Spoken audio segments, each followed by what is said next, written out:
Good morning, my dear students. Today we are going to talk about Unit 3, Lesson 1, the solar eclipse.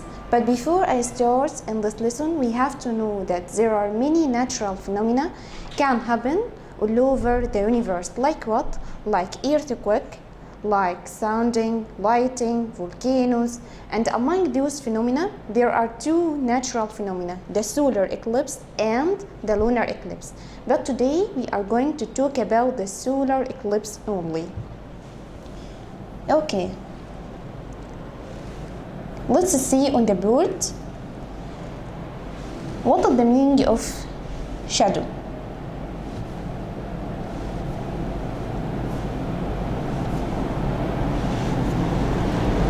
First, if I put something in the way of the source of light, like this, what will happen? In the other side, we can consider the other side here as the wall. We can consider the wall here as a mirror. In this side, the shadow will be formed. Again, when a dark object gets in the way of the sunlight, it blocks all the sunlight or a part of the light, forming shadow for this object as we see in this picture. When I put the teddy bear in front of a source of light, in the other side or in the wall, the shadow is formed. And the shadow here, its temperature will be moderate, not very hot and not very cold. So, what are the examples for the shadow? Number one, the shadow formation, the shadow of a tree. If the temperature is very hot and we have many trees in the garden, we will sit in where? Excellent, we will sit under the tree because the tree will form a shadow under it and the temperature in the shadow will be very nice. Not very hot and not very cold.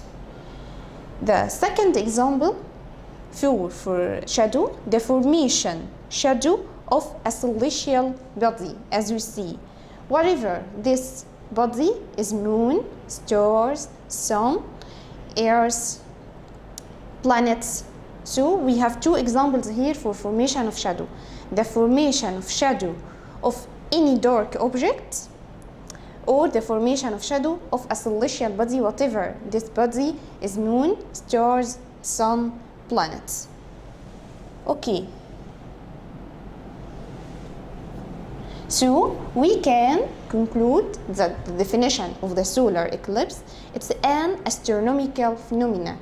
It's an natural phenomena that happen when the solar eclipse happen, if the earth, the moon and the sun becomes on one straight line, nearly straight line, one line, but in the solar eclipse the moon here is in the middle between the sun and the earth. Again, the solar eclipse phenomena, it means that it's an astronomical phenomena that happen when the earth, the moon and the sun become on nearly one straight line as we see, but the moon here in the middle between the sun and the earth. What are the steps that will lead to the solar eclipse? First, we know that the earth revolves or rotates around the sun and the moon rotates around the earth. Again, we know that the earth rotates around the sun and the moon rotates around the earth. During its rotation, the moon can come between the earth and the sun and can block all the sunlight or a part of the light from reaching to the earth, forming the solar eclipse phenomena. Again, the solar eclipse phenomena, it's an astronomical phenomena that happen when the earth, the moon, the sun become on one straight line with the moon in the middle. And during the rotation of the moon around the earth, the moon can come between the sun and the earth and blocks all the sunlight or a part of the sunlight from reaching to the earth, forming the solar eclipse phenomena. This is the meaning of the solar eclipse phenomena. And we know that the solar eclipse happens at night No. Excellent. It will happen at morning only. Okay. We have two observations about the solar eclipse phenomena. The first observation tells us that if the moon, as we see, between the sun and the earth, but the moon here nearer to the earth, what will happen? It will form a shadow called umbra. So if I stand in this area, which is called umbra, I can see the total solar eclipse. How can I see the total solar eclipse, or why the total solar eclipse formed in umbra? Because the moon is nearer to the earth. So the size of the moon equal to the size of the sun. So it will block all the sunlight from the sun from reaching to the earth. So if I stand in this area, which is called umbra, I can't see any sun completely. So the total solar eclipse be formed or will happen in umbra. So what is the meaning of umbra? Umbra, it's the inner, as we see, it's inner, it's inside. It's the inner dark shadow area in which the total solar eclipse happen. What is the meaning of total solar eclipse? It means that I can see the sun completely. So the first observation tells us that if the moon is nearer to the earth and its size equal to the size of the sun, it will block all the sunlight of the sun from reaching to the earth. So if I stand in this shadow, which is called umbra, I can see the total solar eclipse. And what is the meaning of total solar eclipse? The sun here will not be founded. I can see the sun completely. This is for the first observation. Or what about the second observation? The second observation tells us that if the moon is farther from the earth, again, the first observation, the moon nearer to the earth, but here the moon farther from the earth, very away from the earth. So it will form an area called penumbra. So if I stand in penumbra, I can see a part of the sun.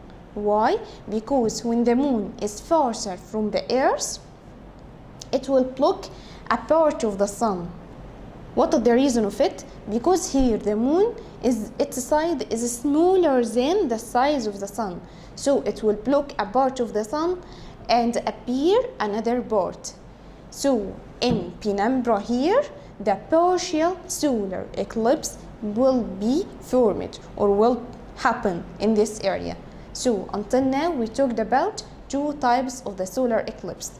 Total solar eclipse, which we can see the sun completely in an area called umbra, which is inner dark area, and the partial solar eclipse, which we can see a part of the sun and the other part is blocked by the moon because there is an area called the penumbra, and penumbra here the outer shadow area.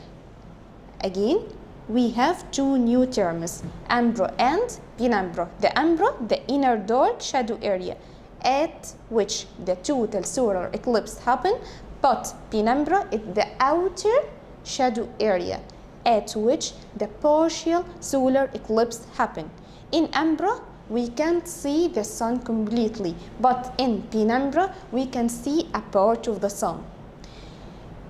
In umbra, the moon, its size equal to the size of the sun, but in penumbra, the size of the moon is smaller than the size of the sun.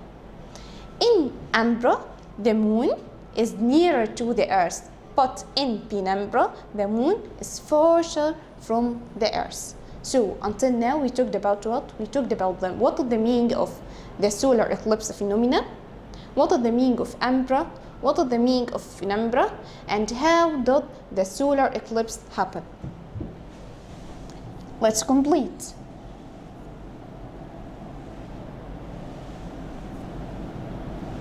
So the conclusion or from the previous words, we can conclude that according to the movement of the moon, we can see the type of the solar eclipse. So the type of the solar eclipse changing according to what? According to the movement of the moon.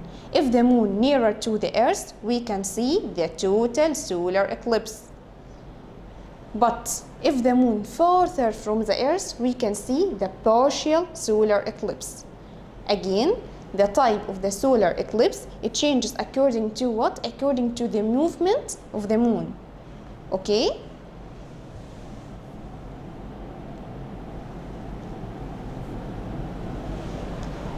So, how many types we have of the solar eclipse? We have 3 types.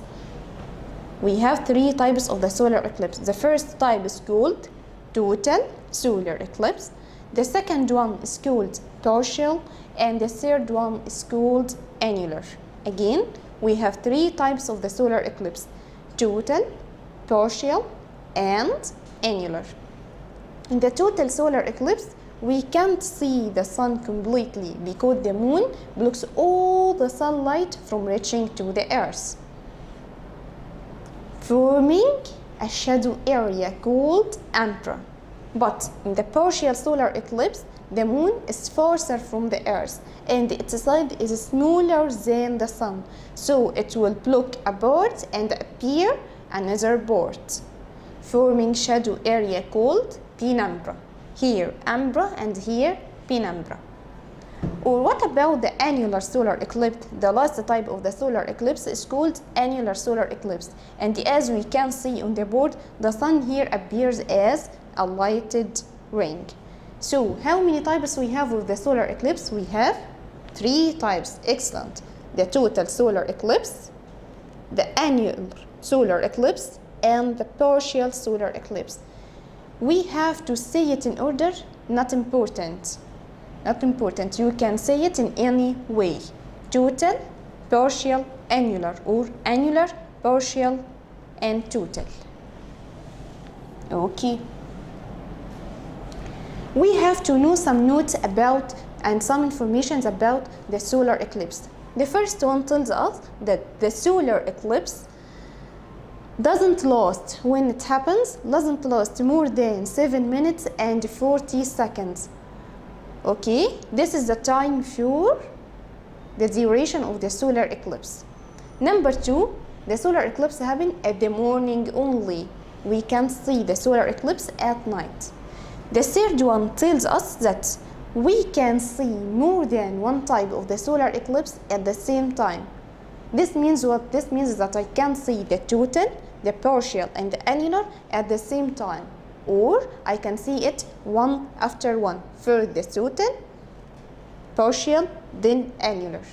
Again, we have some notes about the solar eclipse. First one tells us that the solar eclipse doesn't last more than 7 minutes and 40 seconds. The second one tells us that the solar eclipse happens at the morning only. And the third one tells us that we can see more than one type of the solar eclipse at the same time.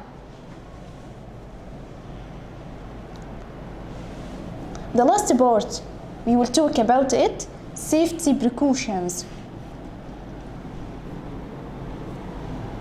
There are safety precautions. We have to follow it, we have to do it, especially if we want to observe the solar eclipse. Scientists tell us that number 1, we mustn't look at the sun in ordinary days. Why? Because the sun emits harmful rays like ultraviolet rays and infrared rays, and those rays are harmful, will affect our eyes, cause blindness in few minutes. So we mustn't look at the sun in ordinary days by eyes. Okay. Number 2, doctors advise us, if you want to observe the solar eclipse during its happening, we have to wear special glasses because the sun emits ultraviolet rays can cause blindness in few minutes. So today we talked about what? We talked about what is the meaning of the solar eclipse, how does it happen, what is the meaning of umbra and penumbra, and what the difference between those words, and what are the types of the solar eclipse, which are total, partial, and annular. And the last part we talked about it, safety precautions we have to do or we have to follow if you want to observe the solar eclipse. So if I want to compare between the types of the solar eclipse according to the shape of the sun, the position of the moon, and the shadow area that will be formed. First, if you want to know the shape of the sun in each type, we can see in the total solar eclipse. What about the shape of the sun? We can't see the sun completely. Why? Do you remember? Yes, good, because here the moon blocks all the sunlight from reaching to the earth. But what about in partial? We can see a part of the sun. And in annular, the sun appears as a lighted ring. Okay, what about the position of the moon? The position of the moon in the total solar eclipse is nearer to the earth. Do you remember when we said at the beginning of the session, we said that in the total solar eclipse, the moon is nearer to the earth. In the partial, it's farther from the earth, and in annular, in a higher orbit from the earth. This is the reason of causing the sun appears as a lighted ring. The last point I will talk about it, the shadow area that will be formed in each type of the solar eclipse. In the total solar eclipse, the shadow area will be umbra, because in the total solar eclipse, the moon blocks all the sunlight from reaching to the earth. But the shadow area that will be formed in the partial is called penumbra. Called what? Penumbra. But what about in the last type of the solar eclipse, which is called annular? The shadow area is called antumbra. So today we talked about what? We talked about what is the meaning of the solar eclipse, how does it happen, what is the difference between umbra, penumbra, and antumbra, what are the types of the solar eclipse, which are total, partial, and annular. And the last part we talked about it, safety precautions we have to do, especially if you want to observe the solar eclipse. Thank you for your listening, and I wish you a good day. Goodbye.